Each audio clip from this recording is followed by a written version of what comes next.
आपला समाज कसा आहे बघा ना, एखाद्या पुरुषाची जर बायको वारली ना, तर त्याला 10व्या दिवशीच हा सल्ला देऊन जातात नातेवाईक, की आता तू पुढे काहीतरी बघ बाबा, तुझं लग्नाचं वगैरे बघ, कारण एकट्याने काय आयुष्य तुझं निघणार नाही आहे, कोणीतरी करून घालणारी पाहिजे आणि किती दिवस असं एकटं जीवन जगणार आहे, असं सांगून सनी ना त्याला दुसऱ्या लग्नासाठी पटकन लगेच हे दिलं जातं, सल्ले दिले जातात.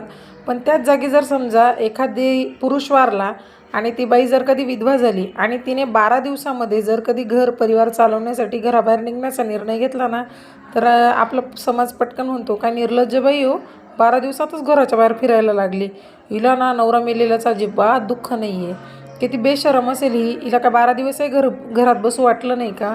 पण कधी कोणी हा विचार केलेला आहे का, की जर माणसाला करून देणारी हात चालले जातात, तर हिच्या पाठीमागे कमवणाऱ्याचा सहारा चालला गेलेला आहे.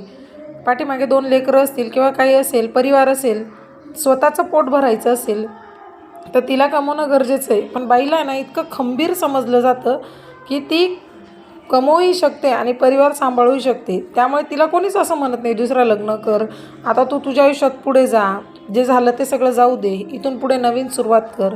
का माहीत नाही, म्हणजे कधी ह्या गोष्टीची बदल घडतील किंवा कधी आपला समाज सुधारेल हे माहीत नाही. पण ही गोष्ट तेवढीच खरी आहे, पुरुषाला लग्नाचा पटकन दुसऱ्या लग्नाचा सल्ला दिला जातो आणि बाईला आहे ना मात्र ती काही करू द्या, काही करू द्या, सतत टोमणेच दिले जातात.